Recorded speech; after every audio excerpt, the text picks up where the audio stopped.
ना बनना, पैसा पर बनवावल जाला, आ कुछ बैठ जाला। पैसा में बड़ा पावर है।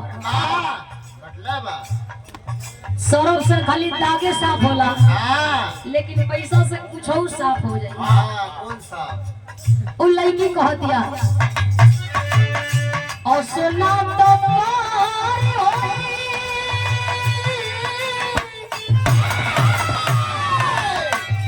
और सुना तो पार होई जाई गवाना, जाई गवाना।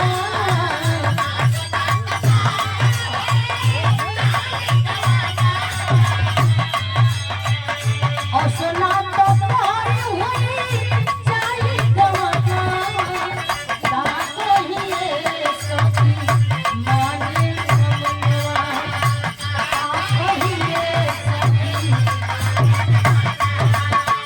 और सुना तो पार होई का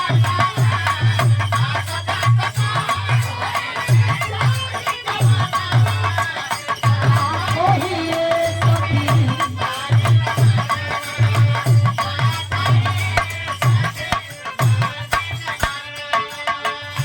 लेकिन अर्जुन आत्मा की शांति बदे बहुत बड़ा जग करावत हो, सबके नेवत दिहलन भगवान कन्हैया जैसे जैसे बतौले हो वैसे वैसे सारा विधि अर्जुन कैल चाहत पड़ा। का कैले यज्ञ पांडव साथी धरता गवाई के, कैले यज्ञ धरता गवाई के।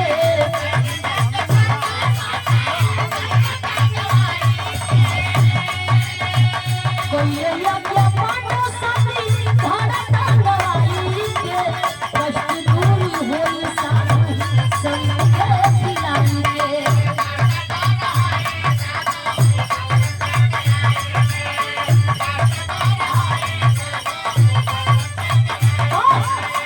कैले यज्ञ पांडव साथी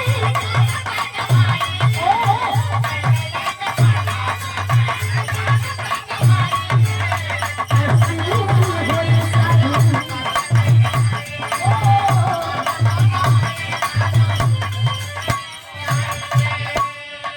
1000 2000 लोग ना आइलन, दुआरे पर कितना लोग गइलन? 88,000। संत मुनि जा करके बैठ गइलन। पांचों भाई पांडवा आइलन, भोजन लगलन परोसे। 88,000 लोग भोजन करे बैठल हो गई, सभे खाता। अर्जुन सोचत हुआ कि इतना लोग बैठल बा, हो न हो कि जब खा के लोग उठियन तो घंटा एक के बेर टन टन टन टन बाजे, आम के पाप से मुक्ति मिल जाए। लोग खात गइल ना जात गइल। अर्जुन ताकत हुआ खाओ हो।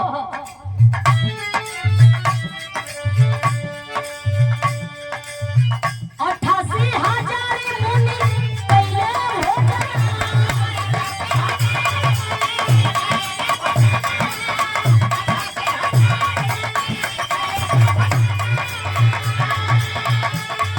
और तब नहीं घंटा बाजल सोचे बलवना।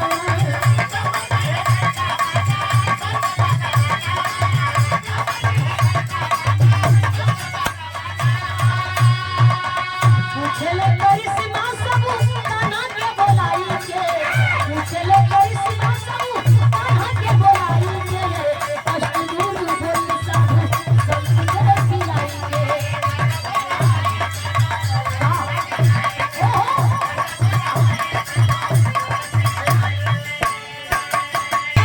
पहले तो नहीं लगता है सुपन के बोलबला, काहे को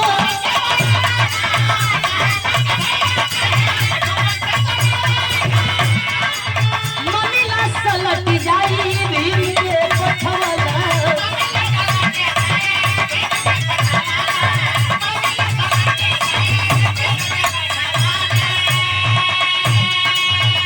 भगवान कन्हैया पूछे लगन, न्योता बाटे के गई रहल, भीम गई रहलन, सब आइल तो सुपन काहे ना आइलन, ई त भीमे जनिहन। भगवान कन्हैया कहलन त भीम के बुलावा। आ करके भीम खड़ा भइल, प्रणाम कइल, भगवान कन्हैया कहला तो हाँ सबके बुला लेला बा आओ सुपन भगत के कहला खबरदार हाँ सब आई जाई खाई बाकी सुपन भगत ना आई। भगवान कन्हैया हंसे लगल कहला तब घंटा ना बजी। उठ के भगवान कन्हैया जाए लगल भीम कहलो रुका रुका महाराज बैठा कहो का कहल चाहत रहो। कन्हैया जी कहला जा बुला के लेके आवा। कैला कानी पर गदा धो के भीम वही सुपन के आगे हाथ जोड़लन आ सुपन से कहे लगलन कहले कि भीम चला कहले कि भीम चला कमंडल उठाई के कहले कि भीम चला कमंडल उठाई के जब पूरा होई साधु संत के विदाई के ओहो कहले कि भीम चला कमंडल उठाई के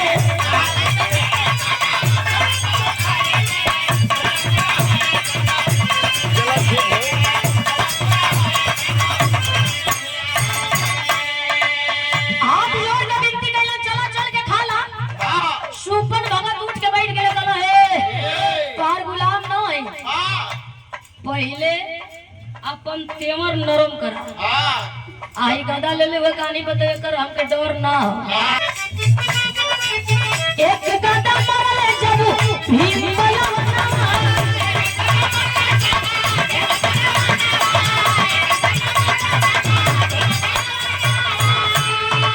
जानी गईले भीम सुना चला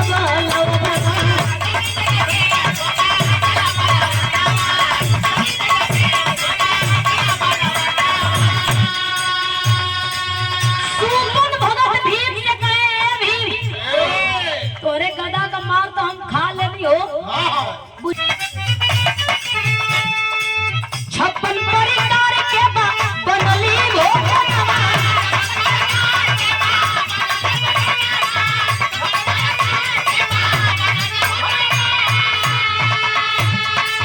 चारी कबर खैले घंटा बाजल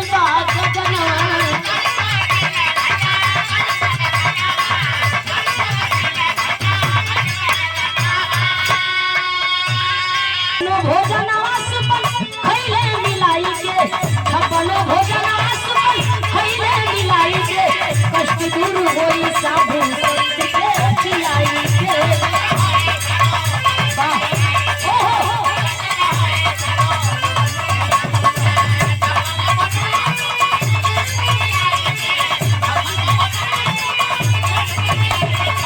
कष्ट दूर होई साधु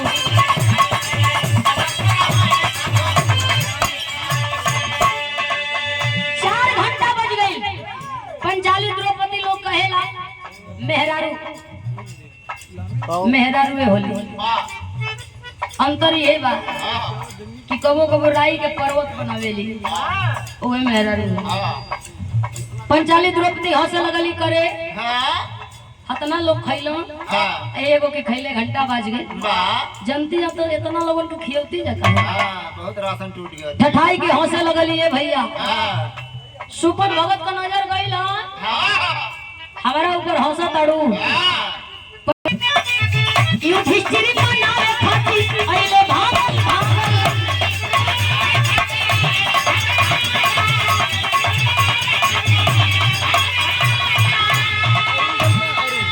तीन कवर खैले घंटा तीन बेर बाजल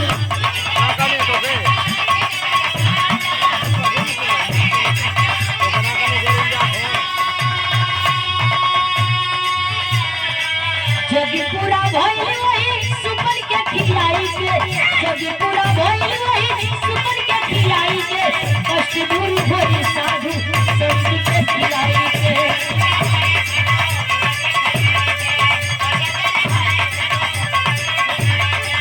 जब पूरा भइल वही सुपन के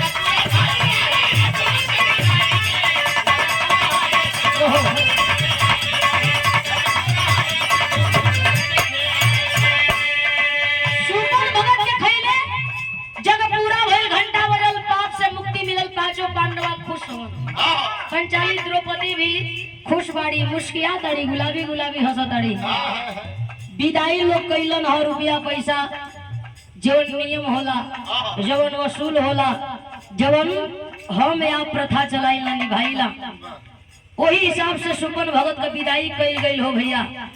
आपके घरे हमरे घरे कोई भी मरेला तेरही करा करके लोगन के बुला के खिया के सबके लोग विदा करेला लेकिन तोले मन के शांति ना होला जबले सुपन भगत लोग ना खाला। जब सुपन भगत लोग खा ली हम 5 बार कह दी हम जग पूरा हो काशी में घंटा बाजी गुरु गणेश राम लाल पकड़ी किया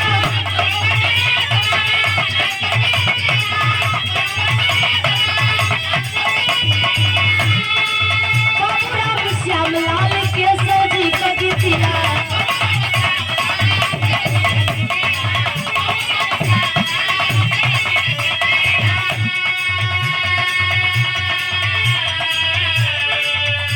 अरे मीनाक्षी